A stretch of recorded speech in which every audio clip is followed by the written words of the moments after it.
ওহুদের ময়দানে যুদ্ধ চলতেছে, বেলাল আযান দিতেছে, হঠাৎ করে কানে আওয়াজ আসতেছে ওহুদের ময়দানে নবী নাই। বেলাল আযান বাদ দিয়া দৌড়াইতেছে, টুপি পইরা গেছে, বেলালের খবর নাই। নবীর মোহাব্বতে দৌড়াইতেছে, আমার নবীর কি হাল। একজন মহিলা নবীর বড় আশিকা, খবর শুনছে ওহুদের ময়দানে নবী নাই, দৌড়াচ্ছে। ইহুদি বেঈমানরা কয় তোমার পোলাটা মইরা গেছি। কয় পোলার খবর পরে বল, বল আমার রহমতের নবীর খবর কি। নবীর জন্য নিবেদিত প্রাণ একজন আল্লাহর বান্দি, ওই নবীর মোহাব্বত অন্তরে জমা করে নাও রে বাবা। নবীর আদর্শ আজকে আমাদের মধ্যে আছে বিদায় এই ময়দানে মানুষ বসে আছে। নগদ কিছু হাতে তো দেওয়ার কোনো বয়ান এখানে হয় না, দেখানোরও হয় না। জান্নাতের বয়ান চলছে, দেখানো যাবে না। জাহান্নামের বয়ান চলে, দেখানো যায় না। যে আল্লাহর এত গুণ গাইতেছি ওই আল্লাহরে দেখানো যায় না। যেই নবীজির এত গুণ গাইতেছি ওই নবীরে আবু হুরায়রা দেখছেন, কলিজা ঠান্ডা করছেন। নবীরে দেইখা হরিণীরা কলিজা ঠান্ডা করছেন। নবীকে দেখছেন নদীর মাছ কলিজা ঠান্ডা করতেন। সাহাবায়ে কেরাম নবীরে দেখা মাত্র কলিজা ঠান্ডা, কারণ নবী এত সুন্দর, একবার তাকাইলে পেটের ক্ষুধা নিবারণ হয়ে যাইত। আমরা তো সেই নবীকেও দেখাইতে পারি না। হ্যাঁ, ঘুমের ঘরে দেখতে চাইলে পারবা, যদি নবীর সাথে তোমার কালেকশন সুন্দর হয়। ওযু কইরা ঘুমাইও, দরুদ শরীফ পড়তে পড়তে ঘুমাইও। আবার ভোর রাত্রে উঠা আমার মালিকের একটা ডাক দিও, হে মালিক, গভীর রাতে তুমি প্রথম আসমানে আসছো, একটু তোমার কাছে অনুরোধ রে মাওলা, তোমারে তো দুনিয়াতে দেখতে পারবো না, তোমার হাবিবের একটু ঘুমের মধ্যে দেখাইয়া দাও। যদি নবীরে ঘুমের মধ্যে দেখো রে আশেক পাগলেরা, নবীকেই দেখবা, কারণ শয়তান নবীর আকৃতি ধারণ করতে পারে না। নবীরে দেখার মতো বান্দা এই জমিনে এখনো আছে না নাই? এখনো আছে। ঘুমের ঘরে রসুলের সাথে মোলাকাত হচ্ছে, আর আপনার নামাজ নাই, রোজা নাই, কিসের মোলাকাত হবে? নিজেও টুপি পরেন না, যারা পরে তাদেরও দেখতে পারেন না। নিজেও জিকির করেন না, যারা জিকির করে তাদেরও পছন্দ করেন না। এরা সিঙ্গেল কপাল পরা না, ডবল কপাল পরা। নিজেও পাগড়ি পরে না, যারা পাগড়ি পরে তাদেরকেও পছন্দ করে না। এরকম কপাল পরা আছে না নাই? নিজেও মোনাজাতে কান্না করে না, যারা কান্না করে তাদেরকেও পছন্দ করে না। নিজেও হালাল খায় না, যারা হালাল ভাবে খাওয়ার চেষ্টা করে তাদেরও পছন্দ করে না। নিজেও পর্দা করে না, যারা পর্দা করে তাদেরকেও পছন্দ করে না। এরা শুধু কপাল পোড়া না, ডবল কপাল পোড়া। ও আল্লাহর বান্দারা, কয়দিন আর দুনিয়ার বাহাদুরি করবারে মুমিন। মহামারী করোনায় কত প্রাণ চলে গেল রে বাবা। ও যুবকেরা, কয়দিন আর দুনিয়ায় বাহাদুরি করবা? আল্লাহর কাছে তওবা করে নাও, চোখের পানি ছেড়ে তওবা করো। আল্লাহর কোরআন মিথ্যা মনে করবা না, নবীর কথা মিথ্যা মনে করবা না। দুনিয়াটারে মিথ্যা বানায় দাও, দুনিয়াটা আসলে সত্য জিনিস না। এটা ফুলের কাগজের মতো, কাগজের ফুল যেমন ঘেরান নাই, দুনিয়ার মধ্যে আসলে কিছুই নাই। এখানে আসছে শুধু আমলের পরীক্ষাটা দিয়া, সেজদা দিয়া মাওলারে ডাকবা। আখিরাতের জীবনটারে তৈরি করো, এখনো সময় আছে। কয়দিন জানি আর দুনিয়াতে হায়াত আছে জানা নাই, কোন দিন যেন মরণের খাট ঘরের দরজায় এসে হাজির হয়ে যায়। ও আল্লাহর বান্দারা, এত বেশি বেশি বেশি বেশি ভালো ভালো আমল করিয়াও আবু বকর জীবনভর কান্না করলেন, ওমর কান্না করলেন, ওসমান কান্না করলেন, সমস্ত সাহাবায়ে কেরাম কান্না করলেন, সমস্ত আম্বিয়ায়ে কেরাম কান্না করলেন, সমস্ত আউলিয়ায়ে কেরামগণ কান্না করলেন। আল্লাহ কোরআনে কয় বেশি করে কান্না করো, কম কম হাসো। ফালিয়াজহাকু কালিলা ওয়ালিয়াবকু কাসীরা। আমার নবী কয় কান্না করো, যদি চোখের পানি ছেড়ে কাঁদো, এক ফোঁটা পানি ফেলে দাও, জাহান্নামের আগুন হারাম হয়ে যাবে, আল্লাহ জান্নাত ওয়াজিব করে দিবেন। ও আল্লাহর বান্দারা, শুরুতেই বলেছিলাম রে বাবা, ধানের সাথে চিটা যেমন একদমে বিক্রি হয়ে যায়, যদি গুনাহ নিয়ে বসিয়া থাকো, আল্লাহর কাছে তওবা করার মতো যদি করতে পারো, নিজের চোখে পানি নাই, নিজের দোয়া কবুল হবে না, তবে যারা দোয়া কবুল হওয়ার দরজায় যাবে এদের বরকতে আল্লাহ আমাদেরও মাফ করবেন, ওয়াদা আছে। অতএব এখনো সময় আছে, তওবা করে নাও। ও যুবক, কয়দিন আর বাহাদুরি করবা? কয়দিন? জানা নাই তোমার আমার মরণ কোন দিন হবে রে বাবা। এমন একটা দিন নাই বাসের নিচে পড়ে যুবকের লাশের খবর নাই। ও আল্লাহর বান্দারা, অনেকে মনে মনে ভয় পায়, হুজুরদের কথা শুনে যদি আমল করি তাহলে স্বাধীনতা থাকবে না, হুজুরদের মতো হওয়া লাগবে, তাও পারবো না। এই যশোরের মুসলমান, ভালো করে মনে রাখবারে বাবা, আল্লাহর হুকুম মতো নবীর তরিকা মাইনা চলতে গেলে স্কুল ছাড়ার দরকার নাই, কলেজ ছাড়া লাগবে না, চাকরিজীবীর চাকরি ছাড়তে হবে না, ব্যবসায়ীর ব্যবসা ছাড়তে হবে না।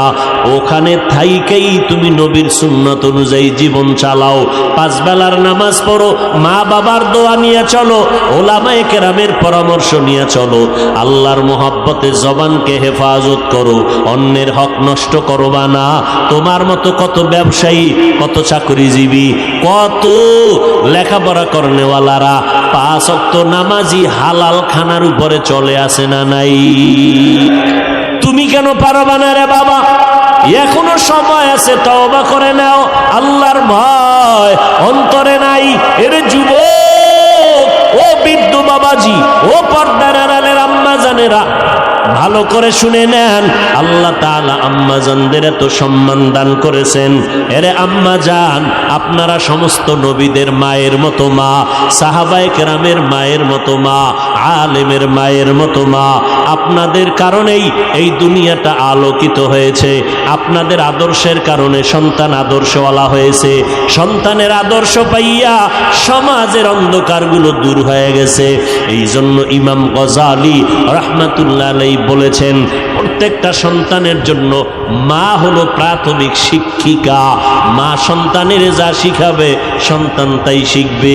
এই জন্য ও দুনিয়ার আল্লাহর বান্দারা, এমন একটা মা ঘরে নেও যেই মায়ের আদর্শ দিয়া ঘর আলোকিত হয়ে যাবে। আদর্শের গাইডের নাম কোরআন। আদর্শের গাইডের নাম কি?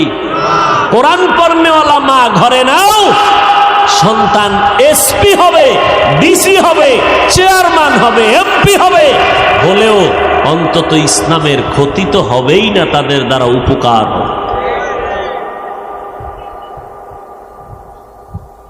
ভাইরা আমার, কত ডিসি, কত এসপি, এসপির চেয়ারে বসে বসে সময় পাইলে একটু কোরআন শরীফ তেলাওয়াত করে। ও ডিসি সাহেব, আপনি কোরআন শিখলেন কই? কলেজে? কয় না, আমার আব্বা জান, আমার আম্মা জান আমারে ছোটবেলা মক্তবের মধ্যে কোরআন পড়তে পাঠাইছেন, আমি মক্তবে যাইয়া কোরআনটা শিখছি। মক্তব নাই, বরং মক্তবের আগে সন্তানকে ডাকা হয় কেজিতে পাঠাবার জন্য। মাও পাগলের মতো, পাগলনির মতো হয়ে যায়, সন্তানকে ওখানে দিতে হবে, পাঠাতে হবে, কোরআন শরীফ পড়ার টাইম যেন না পায়। বড় আফসোস। আর রসুল চ্যালেঞ্জ দিয়ে গেছেন, 2 দিন ধরে রাখো, কোনোদিন তোমার ঈমান নষ্ট হবে না, সম্মান যাবে না, কোরআন আর রসুলের আদর্শ সুন্নত। আজকে আমরা এই 2 জিনিস যত ধরে রাখছি তত শান্তিতে আছি। যার কাছে এই 2 জিনিস যত কম, তার শান্তি তত কম। কির পিসামের মুরিদ, কির তাবলিগলা, কির হাজি সাহেব, এগো ইমানের কোয়ালিটি কেমন মাইয়া ভোলা বিয়ার সময় টের পাওয়া যায়। কথা ঠিক নেই? তলে তলে তলে তলে যৌতুক খায়, তলে তলে তলে তলে অনেক গুনাহের কাজ করে। বিয়ার সময় যৌতুক ছাড়া তো বিয়া শাদী হয়ই না, তাহলে বিয়া সাকসেস হয় না। এরপরে গায়ে হলুদের অনুষ্ঠান না বাজাইলে এটা একটা বিয়ে হইল? ঢোল বাজাবে, ডেক সেট বাজাবে, আফসুস, মোটামুটি একটা ছোটখাটো সিনেমা হল বিয়ার অনুষ্ঠান, ছোটখাটো একটা সিনেমা হল। আল্লাহ হেদায়েত দান করে। হায় হায়, এত অপরাধ করিয়া যদি বিয়ে শাদী হয়, এই ঘরে বড় বড় আল্লাহওয়ালা আসবে? আনোয়ার শাহ আসবে? কোনো দিন আসবে? আল্লাহ সবাইকে হেদায়েত দান করে। এরে আম্মা জান, আপনাদের এত মর্যাদা আল্লাহ পাক দিয়েছেন নবীর মাধ্যমে। কিয়ামত পর্যন্ত যদি দুনিয়ার সারা দুনিয়াওয়ালারা যদি আলাদাভাবে নারীর সম্মান বাড়াতে চায়, আল্লাহর কসম করে বলছি, নারীর সম্মান বাড়বে না, হবে নারীরা অপমান। কারণ সম্মানের চূড়ান্ত পর্যায়ে যা বাড়ানো দরকার কে বাড়ায় দিছেন? আল্লাহ বাড়ায় দিছেন। অতএব আর বাড়ানোর কোনো ছিদ্র নাই যে তোমার জন্য আল্লাহ এটা অসম্পূর্ণ রাখছেন, ১৫০০ বছর পরে তুমি নারীর সম্মান আলাদা করে বাড়াবা, এই সুযোগ আল্লাহ রাখেন নাই। আল্লাহ পাক বাড়াইয়া সিল মেরে দিছেন মুহাম্মদের প্রেসক্রিপশনের উপরে, আল-ইয়াউমা আকমালতু লাকুম দীনাকুম ওয়া আতমামতু আলাইকুম নি'মাতি ওয়া রাদিতু লাকুমুল ইসলাম দীনা। আল্লাহ সিল লাগায় দিলেন। অতএব ওই মা বোনদেরকে বলবো, ও পর্দার আড়ালের আম্মা জান, আপনাদের মতো কত নারী এখনো আছে 5 বেলার নামাজ পড়ে, তাহাজ্জুদ পড়ে, স্বামীর খেদমত করে, স্বামীর মাল হেফাজত করে। আপনি কেন পারবেন না রে আম্মা জান? ও বোনেরা, আপনার মতো কত যুবতী বোন স্কুল কলেজে পড়িয়াও 5 বেলার নামাজ পড়ে, মোবাইলে অযথা সময় কাটায় না, আছে না নাই? ও বোনেরা, আপনারা কেন পারবেন না? এ যুবক, তোমার মতো যুবক বান্দা তাকায় দেখো, স্কুল কলেজে পড়িয়া 5 বেলার নামাজ পড়ে, মা বাবার থেকে দোয়া নিয়ে চলে, আছে না নাই? তুমি কেন পারবা না রে বাবা? তাকাইয়া দেখো, রাস্তায় গাড়ি চালায় তোমার মতো কত ড্রাইভার 5 বেলার নামাজ ছাড়ে না, মনেরে বুঝাও তুমি কেন পারবা না? ও যুবক, আল্লাহর গোলাম পায়ে ধরে ধরে ধরে ধরে বুঝাইলাম, ও যুবক, একবারও বলি নাই 5 কল্লি মাথায় দাও, না হয় গুনাহ হবে, একবারও বলি নাই কওমি মাদ্রাসায় পড়বা, না হয় গুনাহ হবে, একবারও বলি নাই ও আল্লাহর বান্দারা চরমনাই না গেলে গুনাহ হবে, একবারও বলি নাই তাবলিগে না গেলে গুনাহ হবে, একবারও বলি নাই, বলবো না। বলতে চাই, আল্লাহর গোলাম হও, নবীর সুন্নতের আমলকে আঁকড়াইয়া ধরো, মা বাবার জন্য দোয়া নাও, মা বাবার জন্য দোয়া করো, ওলামায়ে কেরামের পরামর্শ নিয়ে চলো, আর মোহাব্বত নিয়ে সুন্নতের আমল করো। এখনো যারা পারো না রে বাবা, মনের জাল মিটাইয়া গুনাহ তো কম করলা না, মনে চাইছে পার্কে যাবা, দৌড়াইয়া গেছো, মায় বাধা দিছে শুনো নাই, বাবায় বাধা দিছে শুনো নাই, ও শিক্ষক বাধা দিছে শুনো নাই, এখন থেকে তওবা করে নাও। আমার আল্লাহ তওবার দরজা খুলে রাখছেন। ও গোলামেরা, জীবনভর যদি গুনাহ করিয়াও থাকো, আমার নাম রহমান, আমার নাম গফফার, তওবার মতো যদি চোখের পানি ছেড়ে তওবা করো, একটা সেকেন্ডের ভিতরে জীবনের সব গুনাহগুলো মাফ করে। তবে এটা সত্য কথা, ১৫০০ বছর পর্যন্ত নবীজি বয়ান করলো, আবু জাহাল কালেমা পড়ছে? পড়ে নাই।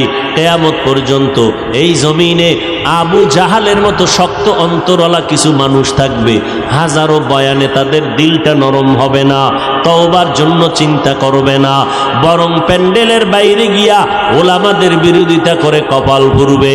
আর একদল ওমরের মতো গুনাহ নিয়া প্যান্ডেলে বসবে, নবীর দরবারে গিয়া যখন তওবা করলো, এই রকম কিছু মানুষ হঠাৎ করে মরণের কথা যখন স্মরণ হবে, কবরের আযাবের কথা স্মরণ হবে, তখনই চোখের পানি ছেড়ে কান্না করে আল্লাহকে ডাকবে, আল্লাহ জীবনভর গুনাহ তো কম করলাম না, ও আল্লাহ তোমার দেওয়া নিয়ামত ভোগ করেছি, তোমার দেওয়া পানি, তোমার দেওয়া বাতাস, তোমার দেওয়া সূর্যের আলো চাঁদের আলো ভোগ করিয়া কত গুনাহ করলাম। গুনার কারণে আমার হাত না পাক, চোখ না পাক, জিহ্বা না পাক।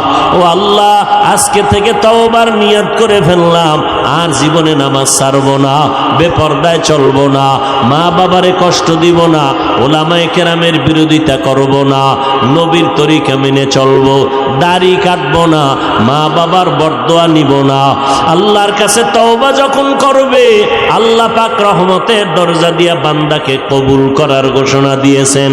ও আল্লাহর বান্দারা, ওমরের মতো দিলটা যাদের নরম হয়ে যাবে তওবার জন্য, মনে মনে আল্লাহকে বলো, জোরে বলার দরকার নাই, আল্লাহকে বলতে থাকো, আল্লাহ তোমার জমিনে থাইকা শয়তানের ধোকায় পড়ে গুনাহ করেছি, ও আল্লাহ আর জীবনে গুনাহ করব না, মা বাবার দোয়া নিয়ে চলবো, ওলামায়ে কেরামের পরামর্শ নিয়ে চলবো, আর কোনোদিন নবীর সুন্নতের বাহিরে চলবো না, আর দাড়ি কাটবো না, দেশ ও জাতির বিরুদ্ধে ষড়যন্ত্র করব না। তওবা করার যদি নিয়ত অন্তরে থাকে, সবার কপালে তওবা নসিব হবে না। আল্লাহ যাকে কবুল করবেন তারা তওবার দরজা আসতে পারবে। যাদের অন্তর তৈয়ার তওবা করার জন্য, আমি তাদেরকে বলবো, যাদের অন্তরে কোনো ধরনের দুর্বলতা নাই, মরিয়া গেলে যাব, হায়াতের মালিক আমার আল্লাহ, ইজ্জতের মালিক আল্লাহ, রিজিকের মালিক আল্লাহ, আর কোনোদিন নামাজ ছাড়বো না, বেপরদায় চলবো না, দাড়ি কাটবো না, ওলামায়ে কেরামের বিরোধিতা করে গুনাহগার হব না, মা বাবার দোয়া নিয়ে চলবো, নবীর তরিকা মতে জীবনটাকে চালাবো।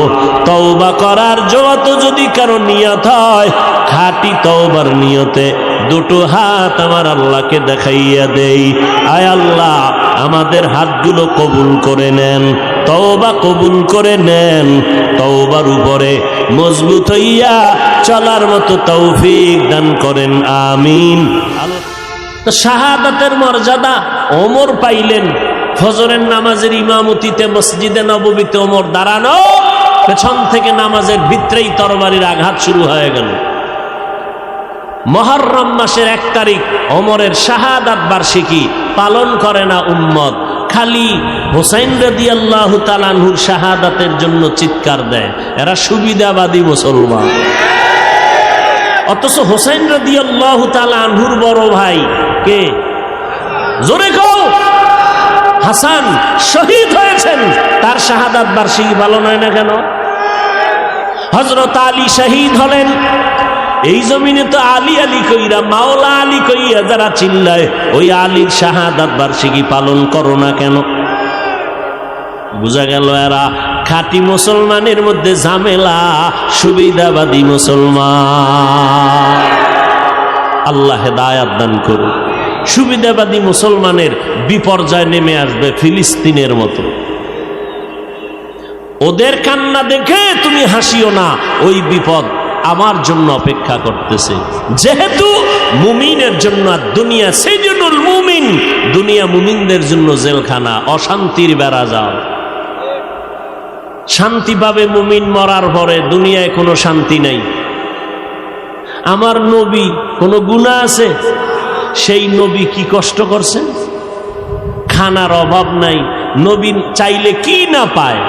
এরপরও 3 বছর পর্যন্ত কওমের লোকেরা শিয়াবে আবু তালিবের মধ্যে নবীরে গৃহবন্দী করে রাখছেন, পানি দেয় না, খানা দেয় না। আমার নবী রহমতের নবী, যেই নবীর জন্য জঙ্গলের হরিণেরা পাগল, গর্তের পিপিলিকা পাগল, ওই নবীর জন্য এত দুনিয়ার সব মাখলুকতেরা পাগল, মাছ পাগল, মরা গাছ পর্যন্ত কান্দে নবীর জন্য। উস্তুনেহান না না আজ হাজরে রসুল নালামি জাদ হাম চুয়ার বাবু, মরা গাছে নবীর জন্য কান্দে। সেই নবীরে 3 বছর পর্যন্ত খানা দেয় না। রহমতের নবী গাছের পাতা চাবাইয়া চাবাইয়া খাইতেছি। ও গো নবীর উম্মতেরা,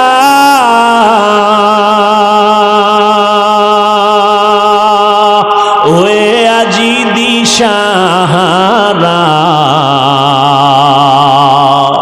কোরআন হাদিস রে চলো যখন যাহা চায় মনে, নবী বিনে কে তারবে পুলসিরাত মিজানে, নবী বিনে কে তারবে পুলসিরাত মিজানে, নবী আমার জীবন ভরে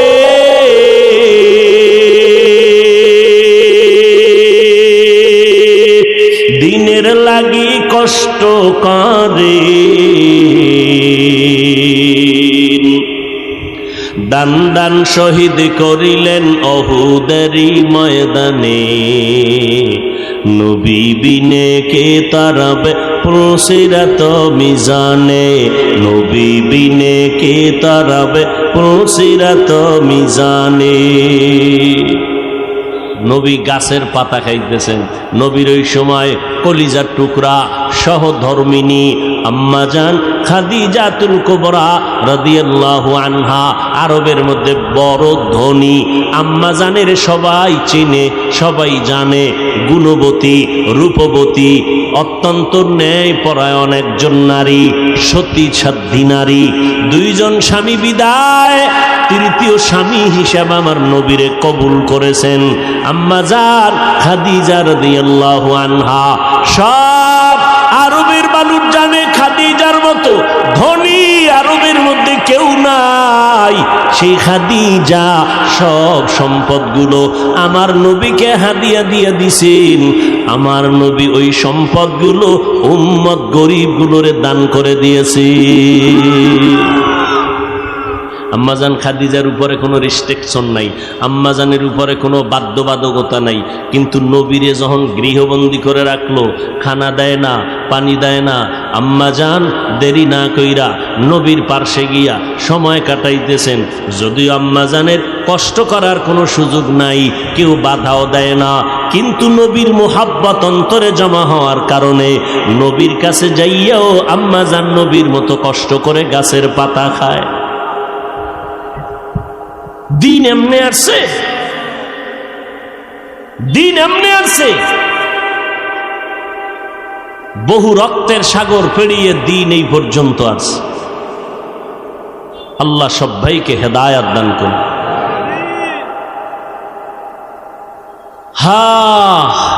আর আমরা এখন কষ্ট সহ্য করতে পারি না কেন?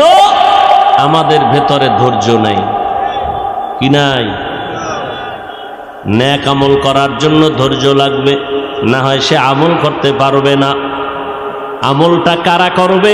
বর্তমানে কিন্তু আমলের বিরোধিতায় চমৎকার চক্রান্ত চলতেছে, কয় বেশি আমল লাগে না, বেশি আমল লাগে না। অথচ আল্লাহ পাক বলেন আমি মানুষ বানাবার কারণ হলো আমলের পরীক্ষা নিব। আমল ওই বান্দাবান্দি করবে যারা রবের সাথে মোলাকাত করতে চায়। এদের সাথে আল্লাহ পাক রব্বুল আলামিন অর্ডার করলেন, দুই কর্মসূচি পালন করো। এক নাম্বার কর্মসূচি, নেক আমল করবা, সাবধান শিরিকের গুনাহে লিপ্ত হইবা না। সন্তান দেওয়ার মালিককে, আর একজনকে মালিক মনে করার নাম শিরিক। পিসাবরা সন্তান দেয়নি, কবরওয়ালা দেয়নি, জিন্দা জনে দিতে পারে না, কবরওয়ালা দিবে কেমন? এর সন্তান কার কাছে চাইতে হবে? ইব্রাহিম নবী 80 বছরের পরে সন্তান চাইছেন কার কাছে? রব্বি হাবলি মিনাস সালিহিন, ও আল্লাহ নেককার একটা সন্তান আমাকে দান করো। আল্লাহ পাক দোয়া কবুল করলেন। ফাবাশশারনাহু বিগুলামিন হালিম, আল্লাহ একটা সন্তান দিলেন, নাম কি? ইসমাঈল। সন্তান আল্লাহর কাছে চাইতে হয়। 10টা সন্তান হলে কি লাভ হবে? সবগুলো যদি দুশ্চরিত্রের হয়, এর থেকে একটা হওয়াই ভালো যদি আদর্শওয়ালা হয়। ওই সন্তান দিয়া লাভ কি? যেই সন্তানের কারণে মা বাবার ইজ্জত নষ্ট হবে, জেলখানায় যেতে হবে। আল্লাহ প্রত্যেকের সন্তানগুলো নেককার বানায় দেন। এজন্য হুজুরগো দোয়া কাজে লাগবে না, আপনাদের মা বাবাদের যথেষ্ট পরিমাণ সীমাহীন চেষ্টা করতে হবে। সন্তান আল্লাহ দেয়, পিওর সন্তান দেয়, এটারে ভেজাল বানায় মা বাবা। নবীজির হাদিস। এজন্য কিয়ামতের ময়দানে বহু ফাগরিওয়ালা, বহু বুজুর্গ সন্তানের কারণে জাহান্নামে যায়। কোরআন শরীফের আয়াত, সূরাতুল আহজাব ৬৭ নম্বর আয়াত, রব্বানা ইন্না আতা'না সাদাতানা ওয়া কুবারা'না ফাআদাল্লুনাস সাবিলা।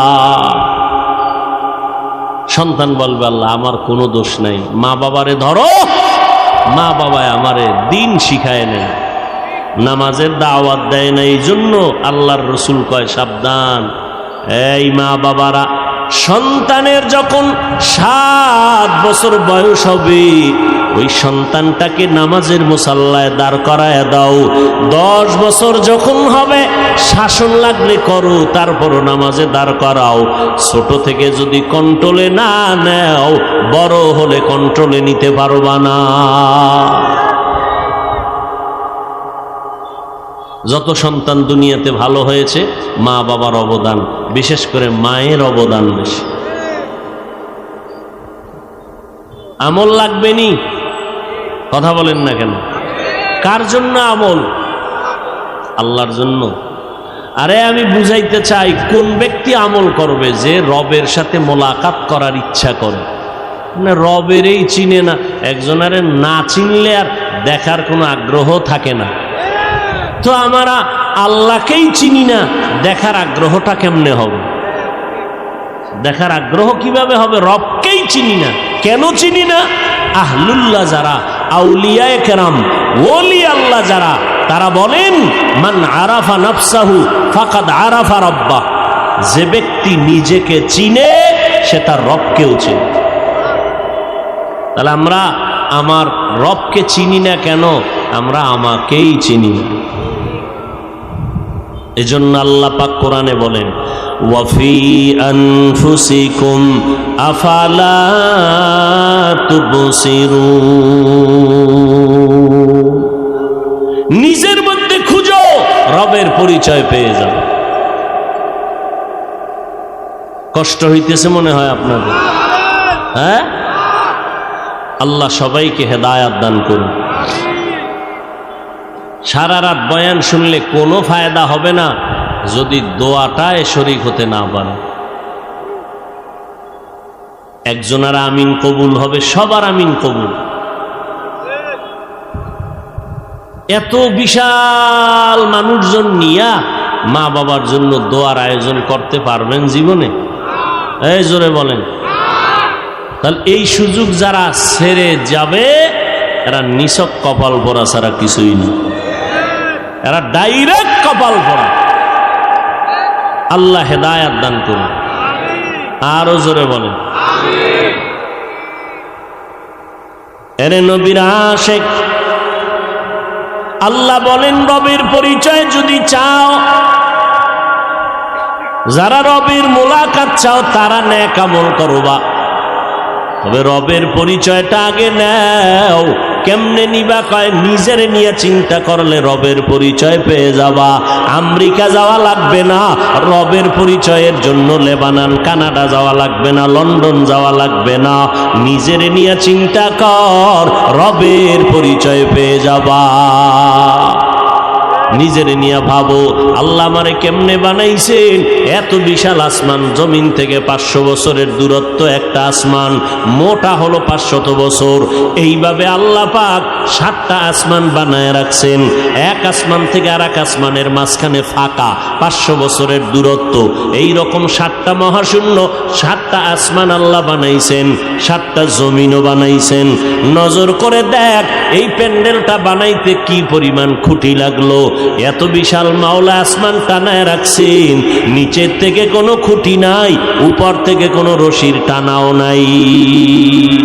কাদের কুদরত দারি বার কামাল, আন্তা রব্বি আন্তা হাসবি জুল জালাল, তুহি কাদের জলিলুল্লাহ জাহাদার, বহর হালে তুহি মেরা নিগাহদার। বিশাল আসমান টানায় রাখছেন, লড়াচড়া করেনি। কত বিশাল আসমান, এটার মাথায়ও ধরে না। আল্লাহ এত বিশাল, বিজ্ঞানীরা গবেষণা করতে করতে করতে করতে মাথা হেড হয়ে গেছে। এত বিশাল 7টা আসমান, 7টা মহাশূন্য, 7টা জমিন আল্লাহ বানাইতে সময় নিছেন মাত্র 6 দিন। কয়দিন? আর আপনাকে আমাকে বানাইতে, মায়ের গর্ভে 1 ফোঁটা পানি থেকে বানাইতে আল্লাহ সময় লাগাইছেন ফেরেশতার মাধ্যমে 6 মাসের বেশি।